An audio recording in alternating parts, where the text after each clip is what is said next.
Hello friends, आज हम लोग दिसंबर 2024 का करंट अफेयर्स कवर करेंगे। इससे पहले हम लोगों ने जनवरी से लेकर के मई 2025 तक का कवर कर लिया है। ठीक, अब हम लोग दिसंबर करेंगे। दिसंबर के बाद हम लोग नवंबर करेंगे एंड देन अक्टूबर करेंगे एंड अगेन फिर से हम लोग क्या करेंगे कि जून पे आएंगे, देन जुलाई पे आएंगे। ये हमारा शेड्यूल है।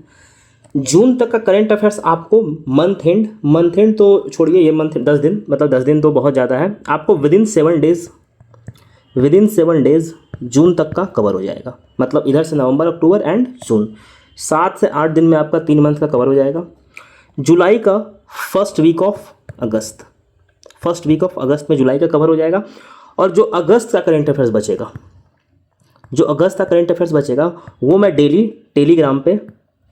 डेली टेलीग्राम पे जो मैं डालूंगा वो बहुत इंपॉर्टेंट होगा। आपको डेली टेलीग्राम पे उसको पढ़ लेना है, उसको लिख लेना, क्योंकि लास्ट मंथ का अब मैं पीडीएफ दूंगा तो आप उसको पढ़ नहीं पाओगे। अननेसेसरी का प्रेशर मैं नहीं चाहता आप पे क्रिएट हो। तो टेलीग्राम पे से आप जुड़िए। टेलीग्राम का जो लिंक है वो कमेंट सेक्शन में मैं डाल दूंगा, कमेंट में, और डिस्क्रिप्शन बॉक्स में भी आपको लिंक मिल जाएगा टेलीग्राम का, मेन चैनल का। टेलीग्राम से मुझे याद आया, मैं दो मिनट आपका समय और लूँगा। और एक बहुत इंपॉर्टेंट अनाउंसमेंट है, हम लोग का एक फ्री इनिशिएटिव स्टार्ट हुआ है। अभी एक फ्री इनिशिएटिव हम लोगों ने स्टार्ट किया है, कंप्लीटली फ्री है। अब ये क्यों स्टार्ट किया, एक वीडियो मैंने समझाया था, मैं 2 मिनट में ब्रीफ कर देता हूँ। ये हम लोग का क्यूज का इनिशिएटिव है। डेली हम लोग क्या कर रहे हैं कि 50 क्वेश्चंस हम लोग डाल रहे हैं एक सेपरेट चैनल बना करके। क्योंकि एक जो मेन चैनल है ना हम लोग का, उस पर क्या है कि बहुत करंट अफेयर्स पे जा रहा है, हर तरह का वीडियो आ रहा है, हर तरह का इन्फॉर्मेशन, तो बहुत गिजविज हो रहा है। तो अब उसमें क्यूज ढूंढने में और करने में दिक्कत होता है। तो इसी तरीके से हम लोग ने प्लान किया है कि डे 1 कल से स्टार्ट हुआ था। 2 दिन का हो चुका है। मतलब 100 क्यूज जो है, 100 क्वेश्चंस ऑलरेडी डाल दिया गया है। 25 डेज का रेगुलर प्लान है। हम लोग सबसे पहले ऑलमोस्ट 1200 क्यूज डालेंगे। उसके बाद फिर हम लोग नेक्स्ट 10 to 15 डेज फिर से हम लोग डालेंगे, जिससे कि आपको 1500 से 2000 क्वेश्चन।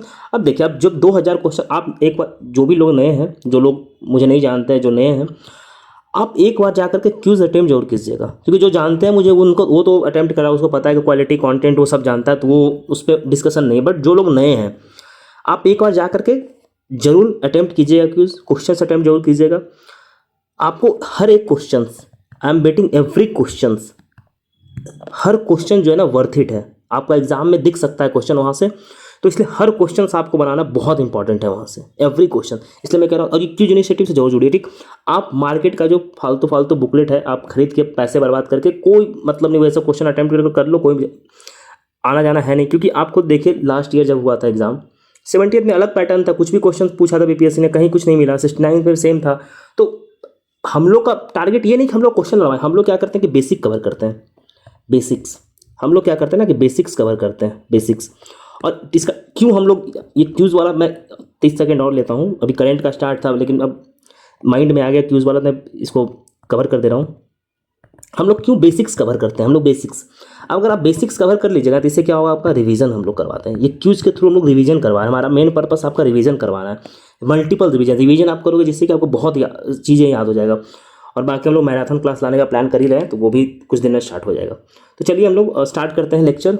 और ये क्यूज़ का अलग चैनल है, आप उससे जरूर जुड़िएगा। दोनों मेन चैनल है। और एक क्यूज़ वाला जो हम लोग ने कल क्रिएट किया गया है, शायद 150-200 बच्चे जुड़ भी चुके हैं उसमें, और सब लोग अटैम्प्ट कर भी रहे हैं क्यूज़। आप भी जाइए, अटैम्प्ट कीजिए सब लोग, और जो भी आपका प्रिपरेशन है उसको ट्रैक कीजिए, उसको रिवीजन कीजिए उसके अकॉर्डिंगली। हम लोग पॉलिटी से स्टार्ट करते हैं। देखिए, 1 नेशन 1 इलेक्शन हम लोगों ने ऑलरेडी कवर कर रखा है पहले भी। ठीक, फिर भी हम लोग कर लेते हैं 129वां amendment act, 129th amendment act. बहुत इंपॉर्टेंट है ये अमेंडमेंट एक्ट, आपको याद होना चाहिए कौन सा अमेंडमेंट एक्ट से इसको लाया जा रहा है। उसके बाद इंपॉर्टेंट क्या है कि कुछ आर्टिकल्स है, जो आर्टिकल्स को अमेंड किया जाएगा। जैसे आर्टिकल 83 है, इसको अमेंड किया जाएगा, इसके ड्यूरेशन ऑफ पार्लियामेंट को चेंज करेगा। हम लोग डिटेल में मैंने कवर कर रखा है 1 नेशन 1 इलेक्शन, आप वहाँ जाकर के देख सकते हैं। अभी मैं वही बताऊँगा जो आपको पीटी के लिए ज़रूरत है। जो पीटी में जो क्वेश्चन अभी आएगा मैं वही बताऊँगा। 172 से duration of state legislature change करेगा। 327 से जो power of parliament to make provision with respect to the election and legislature, जो भी उसके रिस्पेक्ट में वो चेंज करेगा। और आर्टिकल 82A इंसर्ट करेगा, डिलिमिटेशन वाला कि क्या प्रोसेस होगा, क्या प्रोसीजर होगा, स्टेट डिसॉल्व हो जाएगा, तो ये सब चीज़। तो ये 4 आर्टिकल आपको मस्ट है, आपको याद होना चाहिए। रिमूवल ऑफ राज्यसभा चेयरमैन, ये बहुत इंपॉर्टेंट है। देखिए राज्यसभा का जो रिमूवल होता है ना चेयरमैन का, वो इनिशिएट कौन करता है? तो वो करता है राज्यसभा इनिशिएट करता है। अब जब राज्यसभा इनिशिएट करता है तो उसमें होता है क्या है कि 14 दिन का क्या होता है, नोटिस दिया जाता है। 14 डेज का नोटिस पीरियड होता है। 14 डेज का नोटिस पीरियड दिया जाता है। जो राज्यसभा का जो चेयरमैन होता है, वाइस प्रेसिडेंट जो होता है, एक्स ऑफिशियो उनको, ठीक। उसके बाद जब नोटिस दिया जाता है, नोटिस खत्म हो जाता है, तो फिर क्या होता है कि स्पेशल मेजोरिटी से, इसको जैसे बहुत लोग बोलेंगे कि इसको इफेक्टिव मेजोरिटी बोलते हैं। इफेक्टिव मेजोरिटी कोई मेजोरिटी होता नहीं है, बेसिकली वो स्पेशल मेजोरिटी का एक टाइप है, इसको हम लोग इफेक्टिव मेजोरिटी बोलते हैं, ठीक। इफेक्टिव मेजोरिटी से कि जो भी लोग हैं वहाँ पे जो हाउस का जो मेजोरिटी है, ठीक, उसको हम लोग इफेक्टिव मेजोरिटी बोलते हैं। इफेक्टिव मेजोरिटी दो ही जगह लगता है, एक तो वॉइस प्रेसिडेंट को हटाने में, एक तो दूसरा स्पीकर को हटाने में। मतलब 50% ऑफ जो भी हाउस का स्ट्रेंथ है उसका 50% होना चाहिए, ठीक।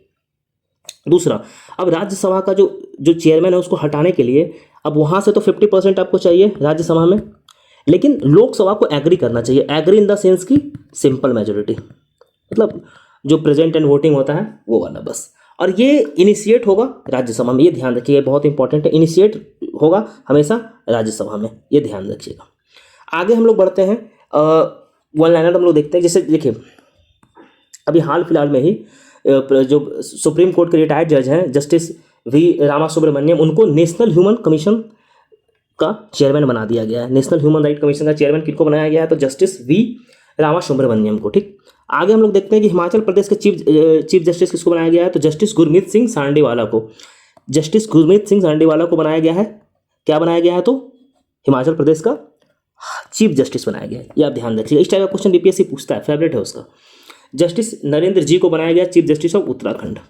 अब इन तीनों में सबसे इंपॉर्टेंट ये है, नेशनल ह्यूमन राइट कमीशन का किससे बनाया गया है चेयरपर्सन? तो जस्टिस वी रामासुब्रमण्यम। देखिए आप 2 बार 3 बार सुन लीजिएगा, आपको वैसे याद हो जाएगा। अब कुछ स्टेट का गवर्नर अपॉइंट हुआ था, ठीक। तो किस सब, एक तो बिहार में भी हुआ था, तो बिहार और केरला का जो था वो इंटरचेंज हो गया था। राजेंद्र विश्वनाथ आर्लेकर जो बिहार से थे वो कहाँ पहुँच गए? केरला पहुँच गए। और जो केरला से आरिफ मोहम्मद खान थे वो पहुंच गए कहाँ? तो बिहार पहुंच गए। तो ये इंटरचेंज हुआ था। उसके अलावा जो मणिपुर से हैं वो अजय भल्ला हैं। उड़ीसा से जो है डॉक्टर हरि बाबू कामप्रति हैं। मिजोरम से कौन है? तो विजय कुमार सिंह हैं, ठीक। ये अब 3 आर्टिकल आप याद कर लीजिए साथ साथ। तो आर्टिकल 153 में क्या है कि एक गवर्नर का जो अपॉइंटमेंट है कि हर स्टेट में गवर्नर होना चाहिए। आर्टिकल 155 में क्या है कि अपॉइंटमेंट ऑफ द प्रेसिडेंट, कि प्रेसिडेंट के थ्रू गवर्नर का अपॉइंटमेंट होगा। एंड आर्टिकल 156 में क्या है कि terms and the office of the governor, ठीक। ये 3 आर्टिकल बेसिक आर्टिकल है, ऐसे आर्टिकल तो और भी सारा है, बट ये 3 बेसिक आर्टिकल है, आपको पता होना चाहिए। आगे हम लोग बढ़ते हैं, मदन बी लोकुर जो कि सुप्रीम कोर्ट के जज रह चुके हैं, रिटायर्ड जज हैं अभी, उनको जो यूनाइटेड नेशन का जो इंटरनेशनल जस्टिस काउंसिल है उनका चेयरपर्सन अपॉइंट किया गया। बहुत इंपॉर्टेंट है ये करंट अफेयर्स, आपको ये पता होना चाहिए कि मदन बी लोकुर को यूनाइटेड नेशन का इंटरनेशनल का चीफ जस्टिस चेयरपर्सन उनको अपॉइंट किया गया है। आगे हम लोग देखते हैं कि जो चंडीगढ़ है, चंडीगढ़ पहला यूटी और स्टेट बनाया जो कि तीनों क्रिमिनल लॉ को फुल्ली इंप्लीमेंट किया है। महाराष्ट्र का इलेक्शन हम लोग देख लेते हैं। 132 सीटें बीजेपी जीती है। अगर महायुति गठबंधन जो है बीजेपी का है और शिंदे फैक्शन का है, पवार इन लोग जो मिल करके लड़े थे, उसमें अगर देखा जाए जिसको महायुति गठबंधन ये लोग बोलते हैं, तो उसमें 230 सीटें ये लोग लेके आ रहे थे। बीजेपी का अकेले इतना था। अब सीट बीपीएससी पूछता है इस टाइप का क्वेश्चन। सीएम कौन बने? तो फडणवीस बने हैं। डिप्टी सीएम कौन बने? तो एकनाथ शिंदे और अजित पवार बने हैं। अब फडणवीस जब सीएम बने तो ये कहाँ से एमएलए हैं? तो ये नागपुर साउथ वेस्ट से एमएलए हैं और ये तीसरी बार जीत के आए हैं। ये आप ध्यान रखिएगा, कितनी बार जीत करके आए हैं? तो ये तीसरी बार फडणवीस जीत करके आए हैं। ये बहुत इंपॉर्टेंट है, ध्यान रखिएगा। पॉलिटी का खत्म हो गया, हम लोग आगे बढ़ते हैं, इंटरनेशनल इलेक्शन में बढ़ते हैं हम आगे। अब हम लोग आईआर में आगे बढ़ के देखते हैं कि किसमें क्या क्या न्यूज में रहा है। तो हम लोग ये देखेंगे, पहले वन लाइनर के टाइप से चलते हैं। तो यूके जो है अभी रिसेंटली फर्स्ट यूरोपियन कंट्री बना है जो कि Indo Pacific trade block comprehensive progressive programme को ज्वाइन करने वाला, मतलब सीपीटीपीपी को ज्वाइन करने वाला जो यूके है, यूनाइटेड किंगडम है, पहला यूरोपियन कंट्री बन गया है। ये ध्यान रखिएगा, यूके जो है पहला कंट्री बना है, यूरोपियन कंट्री, ये ध्यान रखिएगा, पहला यूरोपियन कंट्री बना है जो कि सीपीटीपीपी को ज्वाइन किया है। आगे हम लोग देखते हैं डॉक्टर नागोजी ओखोंजो इवोला, नाम देख लीजिएगा क्या है, थोड़ा बहुत डिफिकल्ट है प्रोनाउंस करना। वो डायरेक्टर जनरल, ये पहले भी थे अभी भी बने हैं। आप जब G20 के टाइम पे देखा होगा, ये भारत को विजिट की थी। तो WTO का इनका 4 साल का टर्म होता है। ये डायरेक्टर जनरल फिर से रिअपॉइंट कर दी गई है, ठीक। अभी नेपाल चाइना हाल फिलहाल में फ्यूवा डायलॉग सीरीज चलाया है। क्वेश्चन आपसे पूछा कि जो नेपाल है वो किसके साथ फ्यूवा डायलॉग सीरीज चलाया, तो आपको आंसर में चाइना मारना है, ठीक। OPCW जो कि हॉग में है, वो एक्नॉलेज करता है ICC का contribution to the safely and compliance with the chemical weapon, ठीक। ये इंपॉर्टेंट है, ध्यान रखिएगा। ये हॉग में है। वो नेब्रास्का, ये 6 दिसंबर को, नेब्रास्का जो है, जो 6 दिसंबर डेट है उसको Mahatma Gandhi remembrance day declare कर देता है। नेब्रास्का जो है वो 6 दिसंबर को Mahatma Gandhi remembrance day declare कर देता है। ये डेट बहुत इंपॉर्टेंट होता है, ये ध्यान रखिएगा।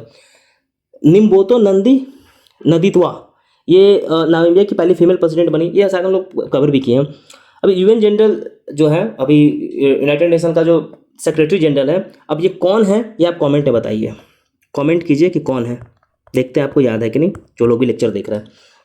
जो अमित झा थे, उनको United nation disagreement observer force जो थे उसमें गोलन हाइट पे सर्व करने के लिए उनको अवार्ड दिया गया है, मतलब कि उनको रिकॉग्नाइज किया गया है, उनको ट्रिब्यूट दिया गया है, ठीक। अभी हाल फिलहाल में रशियन टैंकर था, अभी आप सबने न्यूज़ में देखा होगा कि वो जो क्रिच स्टेट वे है, क्रिच स्टेट वाटरवेज है, स्टेट जो होता है जो 2 बिग लैंड मास जो है उसको जोड़ता है।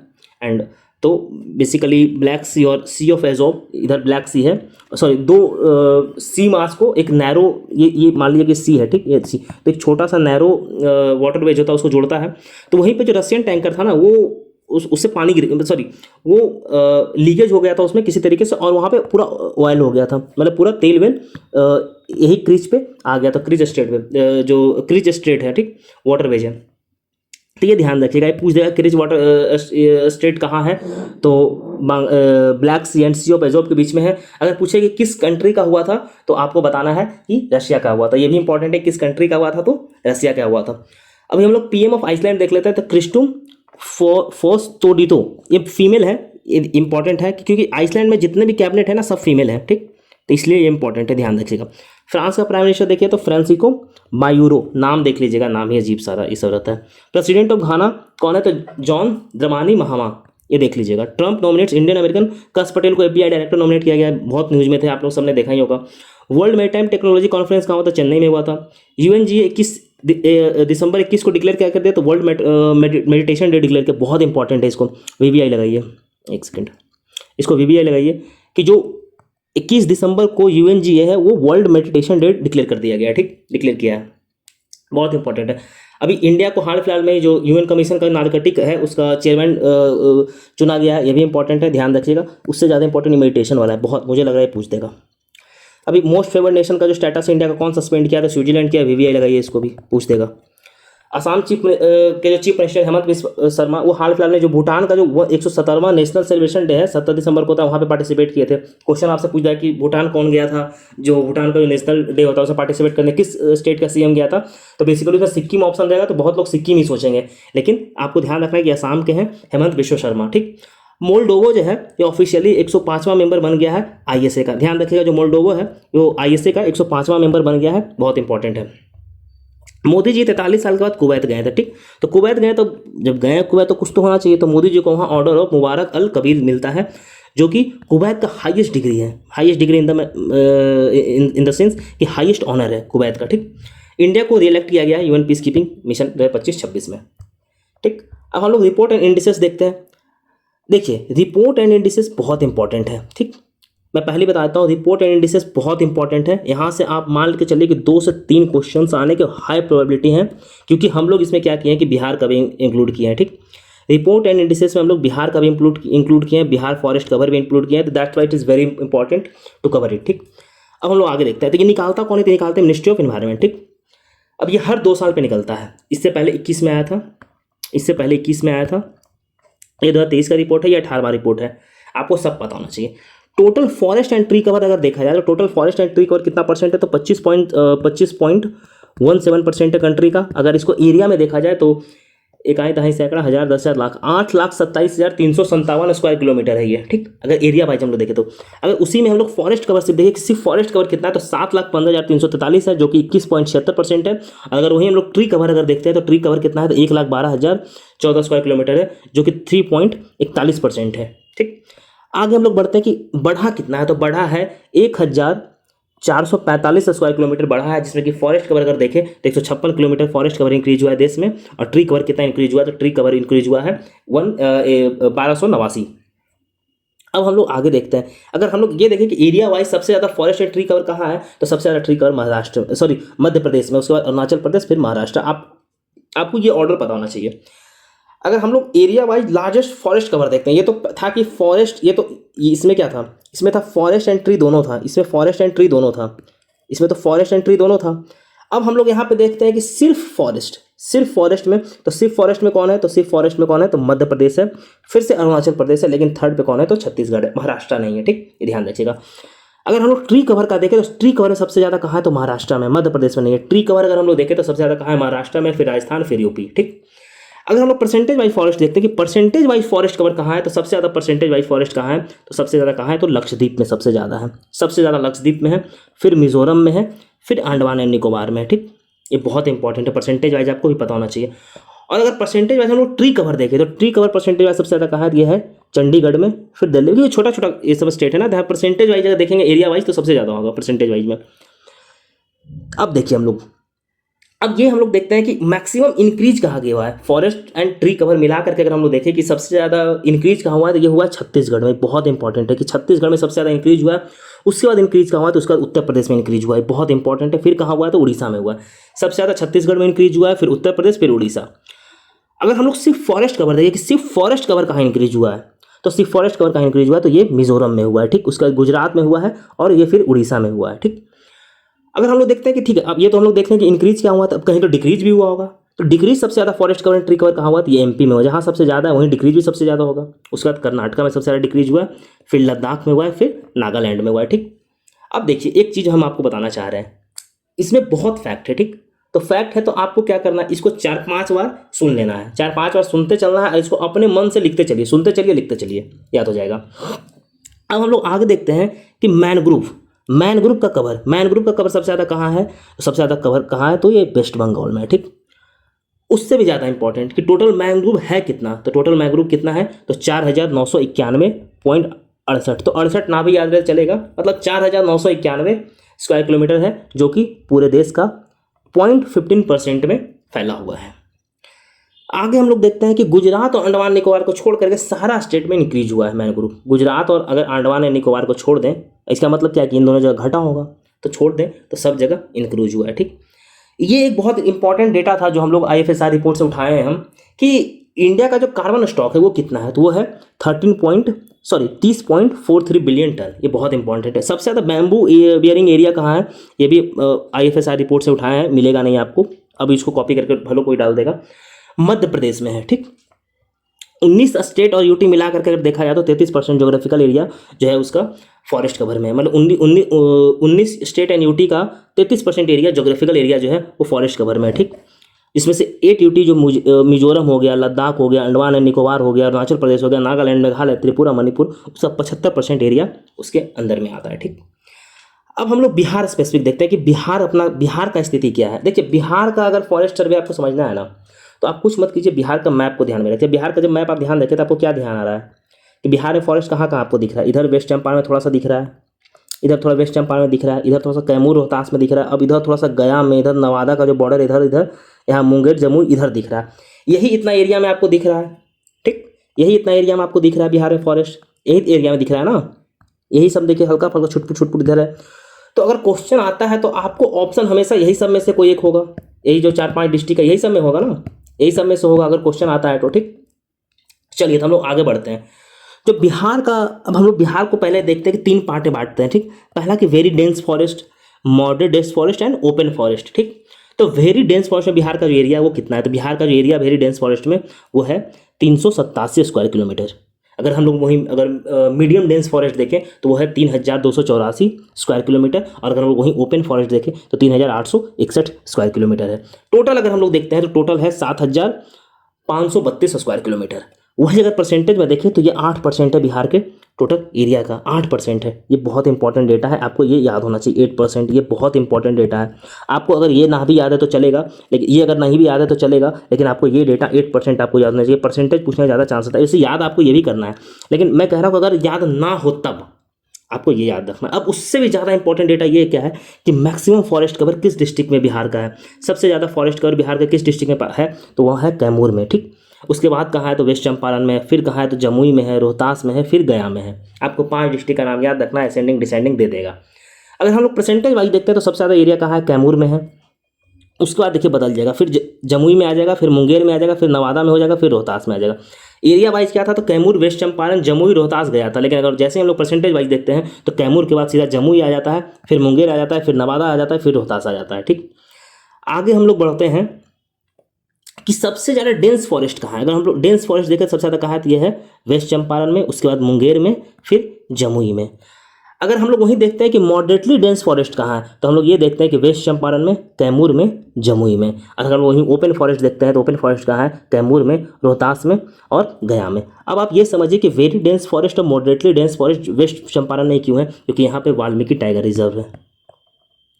वाल्मीकि टाइगर रिजर्व यहीं पाया जाता है। ठीक, इसलिए ये चीज़ है। आगे हम लोग देखते हैं कि फॉरेस्ट इंक्रीज कहाँ किया है, सबसे ज़्यादा फॉरेस्ट इंक्रीज कहाँ हुआ है। कहीं तो इंक्रीज हुआ होगा तो सबसे ज़्यादा फॉरेस्ट कहाँ इंक्रीज हुआ है तो भागलपुर में। और घटा कहाँ है तो घटा है कैमूर में, क्योंकि जहाँ सबसे ज़्यादा फॉरेस्ट रहेगा वहीं घटेगा। स्क्रब सबसे ज़्यादा कहाँ है तो ये गया में। ये डेटा याद रखिएगा, बेसिकली ये सब कोई डाल देगा नहीं, लेकिन आपको यहीं मिलेगा कि सबसे ज़्यादा स्क्रब कहाँ है तो गया में है। और अगर हम लोग बिहार में किस टाइप का फॉरेस्ट सबसे ज़्यादा है, अगर ये क्वेश्चन अगर आ जाए तो northern dry mid deciduous forest, पतझड़ वाला जो होता है कि जो पतझड़ का जो पेड़ होता है कि अपना लीफ को शेड करता है गर्मियों में, वो उस टाइप का फॉरेस्ट पाया जाता है। अब हम लोग आगे देखते हैं, ये बहुत इंपॉर्टेंट है, आपको डेटा याद होना चाहिए। आपको इसका PDF जो है वो आपको चैनल पे मिल जाएगा। आपको टेलीग्राम से जुड़िए, क्यूज वाले से भी जुड़िए, दोनों से जुड़िए, आपको उसका PDF टेलीग्राम पे प्रोवाइड करा दिया जाएगा। आप टेलीग्राम पे जुड़ करके आप मुझे टेक्स्ट कर सकते हैं, वहाँ से आपको ये PDF मिल जाएगा। अब हम लोग ये देखते हैं कि ऑल इंडिया हाउसिंग जो सर्वे है ये कौन निकालता है। तो आपको बस इतना याद रखना है कौन निकालता है, रिजर्व बैंक ऑफ इंडिया निकालता है। कंज्यूमर कॉन्फिडेंस सर्वे कौन निकालता है, रिजर्व बैंक ऑफ इंडिया निकालता है। ट्रेवल एंड टूरिज्म इंडेक्स कौन निकालता है तो वर्ल्ड इकोनॉमिक फोरम निकाला है। इसमें टॉप कौन किया तो USA किया। भारत का रैंक कितना है तो 39वां रैंक है 119 कंट्री में। आगे हम लोग देखते हैं इंटरनेशनल डेट रिपोर्ट कौन निकालता है तो वर्ल्ड बैंक निकालता है। वर्ल्ड मलेरिया रिपोर्ट कौन निकालता है तो WHO निकालता है। नेटवर्क रेडीनेस इंडेक्स, अब ये पब्लिश कौन करता है तो ये बेसिकली ऑक्सफोर्ड यूनिवर्सिटी पब्लिश करती है। ठीक, अब उस किसके साथ करते हैं तो पोर्टुलन्स इंस्टीट्यूट के साथ ये को पब्लिशर है। अब उससे भी ज़्यादा इंपॉर्टेंट क्या है कि इसका थीम क्या है। थीम है building a digital tomorrow, public private investment and global collaboration for digital readiness. ठीक, इसमें भारत का रैंक अगर पूछा जाए आपसे तो भारत का रैंक कितना तो 49 है। टॉप कौन किया है तो USA किया है। डोनाल्ड ट्रंप को टाइम्स 2024 का पर्सन ऑफ द ईयर घोषित किया गया, ध्यान रखिएगा। ग्लोबल बेज रिपोर्ट कौन निकालती है तो ये ILO निकालती है, ये बहुत इंपॉर्टेंट है, ILO ध्यान रखिएगा। Global status of a salt affected soils report कौन निकालती है तो ये FO निकालती है। और जो RBI है अभी हाल फिलहाल में ये स्टेट का जो फाइनेंस होता है ना कि कौन सा स्टेट में फिजिकल डेफिसिट क्या है, उसका कितना उस पर कर्ज है, उसको फाइनेंसेस को किस तरीके से मैनेज कर रहा है स्टेट, उसको लेकर के एक रिपोर्ट निकालती है। उसका रिपोर्ट का नाम है state finances a study of budget of 2024-25 report. तो ये फिजिकल परफॉर्मेंस स्टेट का दिखती है, वही कि आपको इसका डेट को मैनेजमेंट कैसे कर रहा है, जो भी टैक्स है उसका टैक्स कलेक्शन किस तरीके से कर रहा है, जो फिजिकल डेफिसिट उसका मैनेजमेंट कैसे कर रहा है, फिजिकल डेफिसिट बहुत ज़्यादा बढ़ तो नहीं रहा है, ये सब चीज़ों को देखती है। इसमें पैमाना है उसको मापती है। अब हम लोग आगे बढ़ते हैं, इकोनॉमी देखते हैं। ठीक, GDP बेस ईयर रिवीजन। अभी जो बेस ईयर है, बेस ईयर अभी क्या है तो 2011-12 उसको रिवाइज करके 2022-23 करने का बात चल रहा है। तो एक 26 मेंबर एडवाइजरी कमेटी गठित किया गया नेशनल अकाउंट स्टैटिकल के अंदर में, जो कि ये करेगा। तो वो उनके चेयरमैन कौन है तो विश्वनाथ गोलदर जी हैं, ये उसके चेयरमैन है, ये ध्यान रखिएगा नाम। ठीक, अब जो बेसिकली बेस ईयर जो होता है ना वो एक रेफरेंस ईयर होता है। मान लीजिए कि अब बेस ईयर मान लीजिए कि 2011-12 है। ठीक, 2011-12 बेस ईयर है। तो मान लीजिए कि आप 2011-12 में 1 kg चावल लेते थे। ठीक, तो 1 kg चावल का दाम 12 रुपया था। ठीक, और उस वक्त मान लीजिए कि आप 5 kg चावल खरीदते थे। ठीक, 1 kg चावल का दाम 12 रुपया था, तो उसमें 5 kg चावल खरीदते थे तो आपका टोटल बजट कितना था 12×5 = 60 रुपीज़ आपको लगता था। अब यही मान लीजिए कि अब आप 2024-25 में आ जाइए, 2024-25 में आ जाइए या प्रेजेंट में आ जाइए 2025-26, 24-25 में। तो अब मान लीजिए 1 kg का दाम हो गया है 20 रुपया, ठीक। और अब भी आप 5 kg चावल खरीद रहे हैं, तो अब कितना हो जाएगा, 20-25-100।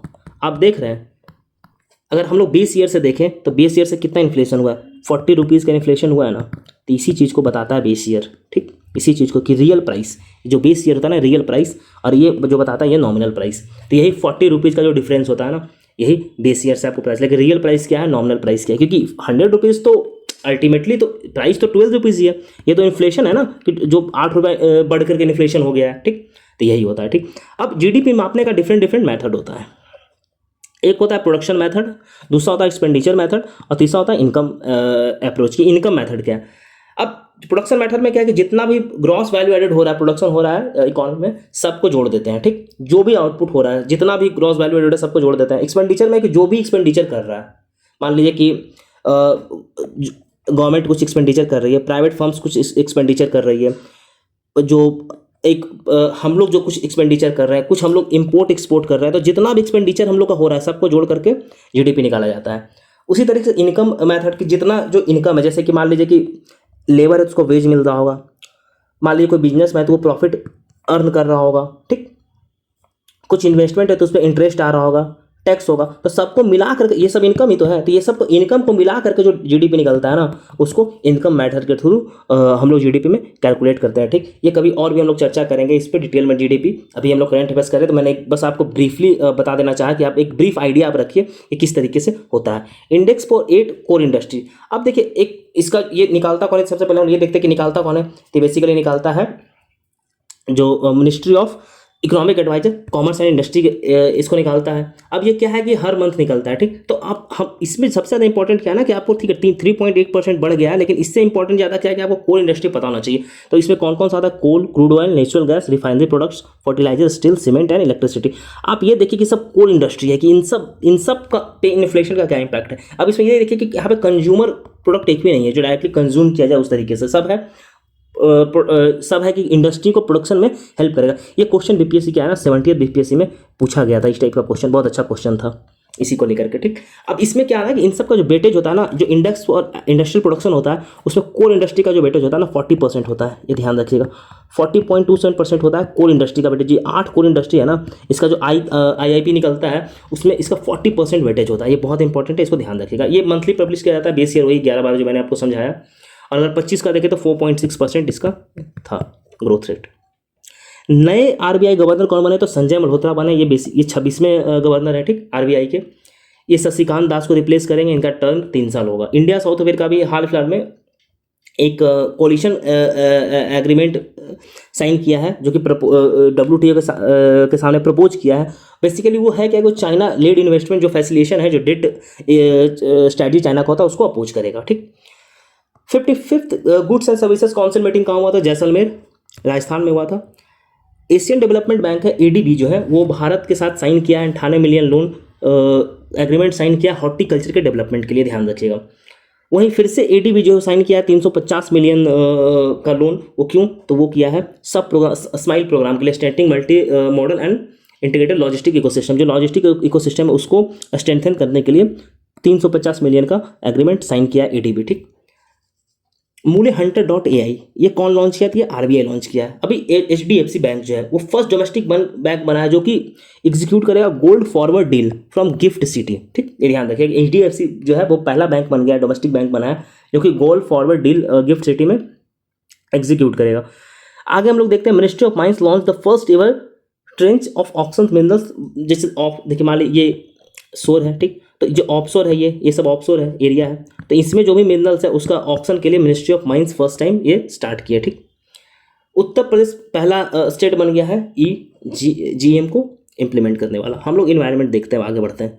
16th कॉन्फ्रेंस जो हुआ था COP16 जो था UNCD जो डेजर्टिफिकेशन होता है उसके लिए, कॉम्बैट डेजर्टिफिकेशन के लिए, ये कहाँ हुआ था, तो रियाद सऊदी अरब में हुआ था, जिसमें कि ड्राउट फ्रेमवर्क पे एग्रीमेंट साइन किया गया है। नेक्स्ट कहाँ होगा, तो मंगोलिया में होगा 2026 में। इतना ही आपको याद रखना, ज़्यादा याद नहीं रखना। चैंपियन ऑफ अर्थ अवार्ड कौन देता है, तो UNEP देता है। किसको दिया है, तो ये माधव गिल को दिया है, माधव गडगिल को दिया है, जो भारत से हैं। उनको मिला है लाइफ टाइम अचीवमेंट कैटेगरी में। ये ध्यान रखिएगा आपको कि लाइफ टाइम अचीवमेंट कैटेगरी में चैंपियंस ऑफ अर्थ अवार्ड किनको दिया गया, तो माधव गडगिल को दिया गया, जो कि इनका जो वर्क है वेस्टर्न घाट्स में उन सब चीज़ों के लिए। अदर विनर्स कौन है, तो सोनिया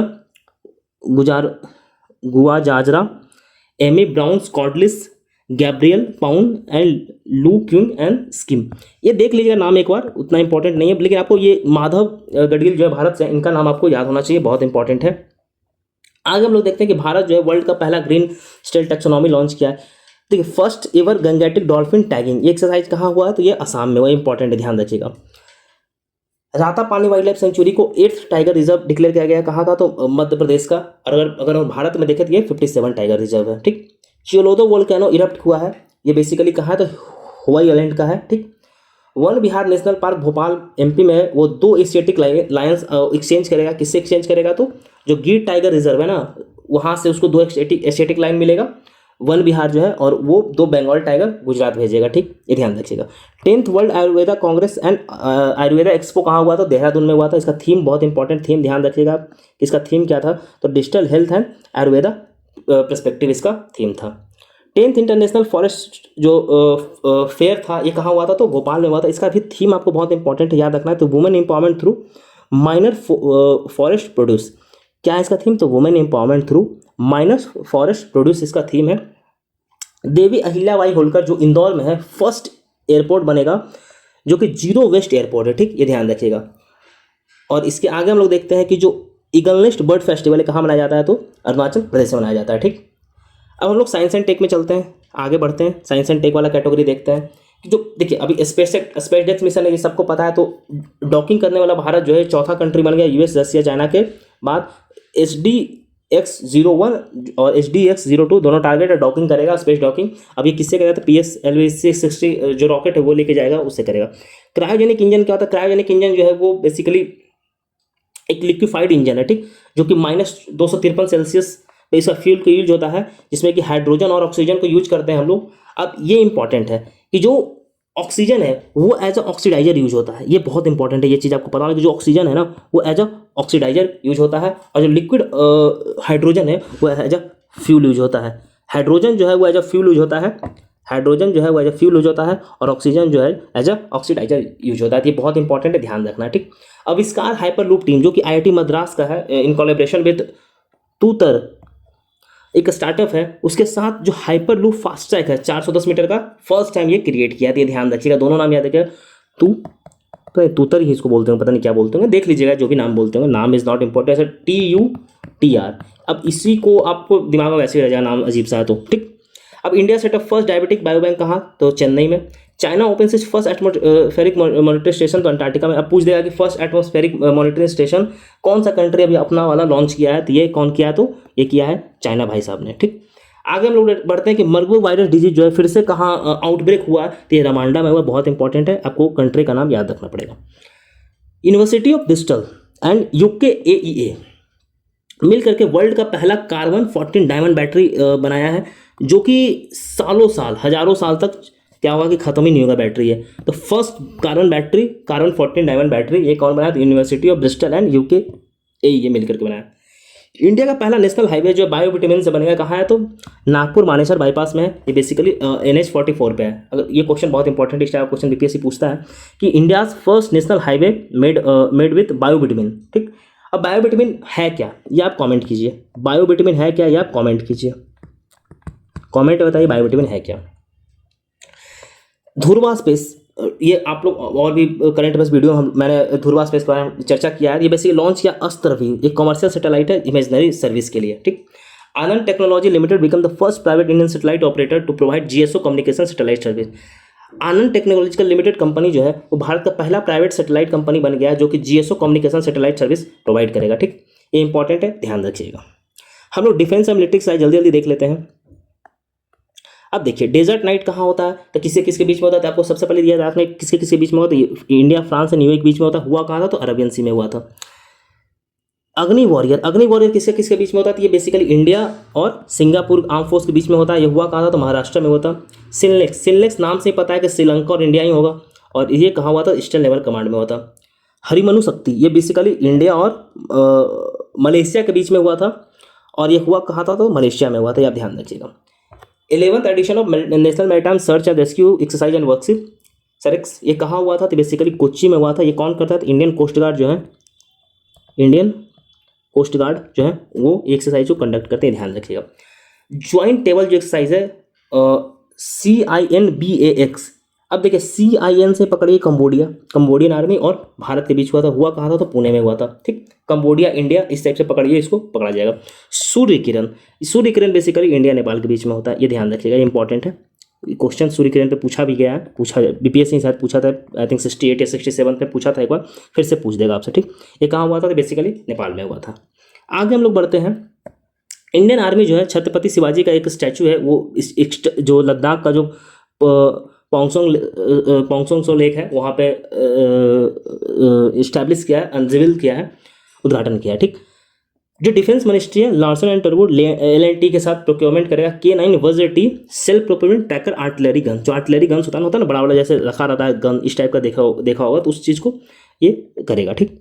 2 इंडिजीनियस वॉरशिप, एक नीलगिरी और एक सूरत, ये दोनों बेसिकली किसने बनाया तो मैक्सॉक डॉक शिपयार्ड लिमिटेड बनाया है, इन दोनों ध्यान रखिएगा। INS Nirdeshak to be commissioned at Vizag naval dockyard.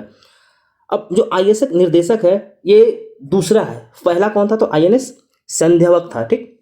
अब ये जो 4 शिप है सर्वे वेसल्स है, जो होता है ना आप जो सी है उसमें सर्वे करने के लिए शिप चाहिए, तो उसमें ये जो है ये दूसरा है, ठीक। पहला कौन था तो INS संध्यावक, ये ध्यान रखिएगा। हम लोग अवार्ड देख लेते हैं, तो 34वां व्यास सम्मान किसको मिला था तो ये बेसिकली मिला है सूर्यवाला कि जो सूर्यवाला को मिला है, और ये इनका नोबल कौन सा है तो कौन देश को वासी वेणु की डायरी, ठीक।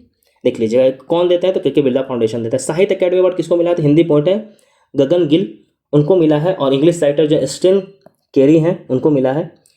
और जो गिल का जो किताब है पोइट्री है मैं जब तक आई बहार, ये इनका है, और मिसेस खीर का कौन है तो स्प्रिट नाइट्स है, ये ध्यान रखिएगा। माइकल बेस्लेट जो है ये इंदिरा गांधी पीस प्राइज जीते हैं, ये बहुत इंपॉर्टेंट, ध्यान रखिएगा, ये चिल्ली के फॉर्मर प्राइम मिनिस्टर रह चुके हैं, ये ध्यान रखिएगा। पायल Kapadia all we imagine as a light को गोल्डन ग्लोब अवार्ड मिला है। फिर से पायल कपाड़िया का जो all we imagine as a light को international film festival New York circle में इनको इंक्लूड किया गया था। और भारत का एक फिल्म है द कुंभया स्टोरी, उसको ग्लोबल सस्टेनेबिलिटी फिल्म अवार्ड का मिला है, ठीक। हम लोग कुछ डेज देख लेते हैं, कौन सा दिन इंपॉर्टेंट है, कुछ के दिन इंपॉर्टेंट है, सब नहीं है, कुछ ही इंपॉर्टेंट है। तो 1 दिसंबर को वर्ल्ड एड्स डे मनाया जाता है। अब वर्ल्ड एड्स डे का थीम क्या था तो take the right path, my health my right, ये वर्ल्ड एड्स डे का थीम था, take the right path, my health and my right. 10 दिसंबर को ह्यूमन राइट डे मनाया जाता है, इसका थीम क्या था तो our rights our future. Good governance day क्यों मनाया जाता है तो अटल बिहारी वाजपेयी जी के डेथ एनिवर्सरी मनाया जाता है। और वीर बाल दिवस क्यों मनाया जाता है तो ये बेसिकली इसलिए मनाया जाता है कि जो गुरु गोविंद सिंह के जो 4 बेटे थे, इनको साहिबजादे थे, उनको वो शहीद हुए थे उस दिन, उनके सम्मान में वीर बाल दिवस मनाया जाता है 26 दिसंबर को। तो ये चारों आपको डेट दिसंबर का आपको याद रखना है, ठीक। देखिए बहुत जगह क्या ना कि आपको पूरे मंथ का डेट दे देगा 1 से लेकर 30 तक, यार 1 से लेकर 30 तक वैसे तुम अगर पढ़ोगे तो फिर तो 365 दिन कुछ ना कुछ हो ही रहा है, तो सबको याद करना ही पड़ेगा, तो जो इंपॉर्टेंट है उसको याद करो। और अगर ठीक है तुक्का ना ही लगा तो क्या फ़र्क पड़ता है, छोड़ देना, 150 तो वैसे भी नहीं बनाना है।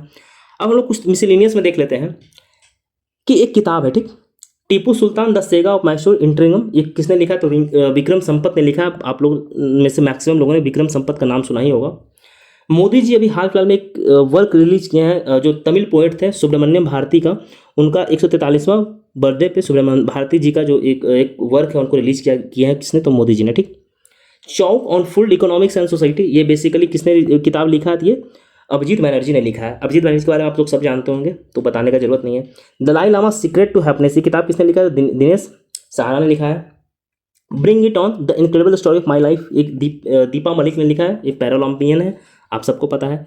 जाकिर हुसैन तबला वायक थे, इनका देहांत हो गया कहाँ सैन फ्रांसिस्को में, ये 1951 में इनका जन्म हुआ था, 2024 में इनका डेथ हुआ है। तो आप इसको कैलकुलेट कीजिए कि 1951 से लेकर के 2024 तक इनका क्या एज रहा होगा जब इनका मृत्यु हुआ होगा। एज आप कमेंट करके बताइए, एज आप कमेंट में बताइए, कमेंट सेक्शन में, ठीक। कुछ चीज़ें मैं छोड़ता हूँ इसलिए क्योंकि आप बताइए उसको।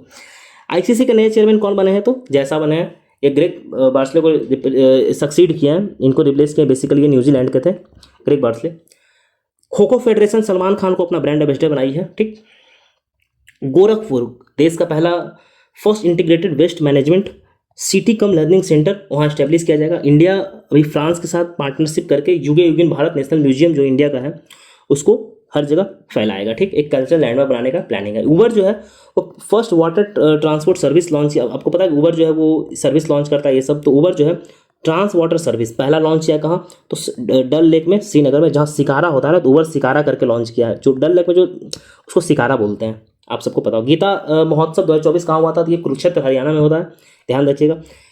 इंदौर जो है वो भीख मांगना, बेगिंग को क्रिमिनलाइज करेगा कि जो भी लोग इंदौर में अगर कोई भीख मांगता देखा जाए। अब देखिए इंदौर क्लीनेस्ट सिटी है, तो ऐसे ही क्लीनेस्ट सिटी तो नहीं है, कुछ तो यूनिक कर रहा हो तभी क्लीनेस्ट सिटी है, तो इसलिए बेगिंग को ये बेसिकली क्रिमिनलाइज कर देगा। ठीक, घर चोला ट्रेडिशनल, एक घाघरा चोला बेसिकली है, ये एक ट्रेडिशनल साड़ी है ये, जिसको जीआई टैग दिया गया है। कहाँ से है, तो गुजरात से है। ठीक, श्रीलंका के जो प्रेसिडेंट है अनुराग कुमार देसाई के, ये बेसिकली कहाँ आए थे, तो बोध गया है। पूछ देगा कहाँ का प्रेसिडेंट बोध गया आया था, तो कोई ना कोई बौद्धिस्ट कंट्री का ही आया होगा, तो इसलिए। ठीक, मसाली विलेज कहाँ है, तो सुगमा जो तालुका होता है वहाँ है। ये बेसिकली गुजरात का एक विलेज है। ये पहला बॉर्डर बना है, सॉरी पहला बॉर्डर सोलर विलेज बना है। ठीक, 100%। ठीक, ये ध्यान रखिएगा। आगे हम लोग देखते हैं union health minister JP Nadda launch किए हैं 100 दिन का intensified nation wide campaign to eliminate TB को एलिमिनेट करने के लिए 100 दिन का कैंपेन चलाया गया था। अब ये पेज इधर आ गया था। हम लोग कुछ वर्ड्स ऑफ द ईयर देख लेते हैं, कौन कौन सा वर्ड्स ऑफ द ईयर कब मनाया गया। तो मैरियम वेबस्टर पोलराइजेशन को वर्ड्स ऑफ द ईयर बोला है। अगर ऑक्सफोर्ड किसे बोला, तो ब्रेनजोर्ड को बोला है। कैम्ब्रिज जो है वो मैनिफेस्ट को बोला है। मैरियम वेबस्टर किसे बोला, तो पोलराइजेशन को, कि वर्ल्ड पोलराइज है इसलिए पोलराइजेशन का बात क्या है कि अभी कि वर्ल्ड बहुत पोलराइज्ड है, भागों में बटा है। ऑक्सफोर्ड किसे ब्रेनजोर्ड को बोला है, और जो कैम्ब्रिज डिक्शनरी है किसको बोला है, तो मैनिफेस्ट को बोला है। ठीक, अब देखिए क्यूज वाला चैनल तो आपको ज्वाइन करना ही करना है। यहाँ से मैंने फिर से इसलिए डाल दिया कि आपको मैं रिमाइंड करवा पाऊँ कि आपको क्यूज देना ही देना। अगर आप प्रिपरेशन का, अगर आपको रिवीजन करना चाहते हैं, अगर आप चाह रहे हैं कि आपका रिवीजन बहुत अच्छे से हो, बैठ करके आप डेली विदाउट वेस्टिंग टाइम आप 50 क्वेश्चन, क्वालिटी क्वेश्चन जो आपको एग्जाम में दिखे, अगर आप चाहते हैं तो आप जरूर लिंक पे जाइए। आपको डिस्क्रिप्शन बॉक्स, कमेंट सेक्शन में आपको लिंक मिल जाएगा। आप मेन चैनल में आपको सारा इन्फॉर्मेशन पीडीएफ मिलेगा। और क्यूज चैनल जो डेडिकेटेड चैनल है, ये एकदम डेडिकेटेड चैनल है क्यूज का। आपको सिर्फ इस पर क्यूज मिलेगा, कोई भी फालतू, कोई बकैती, कुछ भी बकवास, कोई भी नौटंकी नहीं। क्योंकि जो लोग मेरे साथ काम करते जानते हैं, ज़्यादा नौटंकी करना बिलीव नहीं करते फालतू। अब देखिए मनमोहन सिंह जी का देहांत हुआ था, ठीक, दिसंबर में। तो उनका एज क्या था जब उनका देहांत हुआ था, तो उनका एज था 92 साल। एज ईयर ऐसा पूछता है, ये यार आपको पता होना चाहिए कि कब उनका जब देहांत हुआ था, कितना एज था। तो उनका एज था 92 साल। 92 साल के थे जब उनका देहांत हुआ था। तो अब कब हुआ था, तो 26 दिसंबर 2024 को ये इनका देहांत हुआ था। जन्म कब हुआ था, तो 26 सितंबर 1932 को जन्म हुआ था। गेह विलेज में जन्म हुआ था उनका। ये बेसिकली 15वें गवर्नर रहे थे रिजर्व बैंक ऑफ इंडिया के, और 14वें प्राइम मिनिस्टर रहे हैं। ये 2014 से लेकर 2004 से लेकर 2014 तक प्राइम मिनिस्टर रहे, तो शायद मोदी जी बने। ये फाइनेंस मिनिस्टर भी थे जब एलपीजी रिफॉर्म लाया गया था 1991 में। पीवी नरसिम्हा राव के गवर्नमेंट में फाइनेंस मिनिस्टर थे। ये 1991 से लेकर के 2024 तक ये राज्यसभा के मेंबर रहे हैं। 5 कंसेक्यूटिव टर्म लगातार जीते हैं, ठीक। और इनको पद्म भूषण 1987 में मिला था। ये सब डेटा जो भी हमने डेटा आपको दिया, ये आपको याद रखना है, क्योंकि भारत के प्रधानमंत्री थे मनमोहन सिंह जी, बहुत रिस्पेक्टेड थे। तो यहाँ से क्वेश्चन आ सकता है। बहुत ज़्यादा चांस है कि आपसे ये एज पूछे कि क्या एज था इनका, ये एज आपसे पूछे, या फिर आपसे पूछ दे कि ये गवर्नर कब बने थे। तो 1982 से लेकर 85 तक, यही 2 चीज़ देखिए जो पूछने का चांसेस ज़्यादा है ना। 1982 से लेकर के 85 तक ये गवर्नर बनने 3 साल, और या तो 14वें प्राइम मिनिस्टर। ये 3 डेटा जो है पूछने का बहुत हाई प्रोबेबिलिटी है। देखिए दिसंबर का लेक्चर खत्म हो गया। लेक्चर आपको कैसा लगा, इसका फीडबैक आप कमेंट में देखिए जरूर दीजिए फीडबैक। बाकी टेलीग्राम से जुड़िए, आपको वहाँ पे पीडीएफ इसका मिल जाएगा। पीडीएफ वहाँ जुड़ करके आप मुझे टेक्स्ट कीजिएगा तो आपको उसका पीडीएफ मिल जाएगा, ठीक। बाकी हम लोग पिछले 10 दिनों में कवर कर देंगे जो भी था, मैंने आपको इन्फॉर्मेशन बताई दिया। क्यूज वाले जरूर जुड़िए, दोनों टेलीग्राम से जरूर जुड़िए और क्यूज प्रैक्टिस कीजिए। चलिए लेक्चर देखने के लिए धन्यवाद।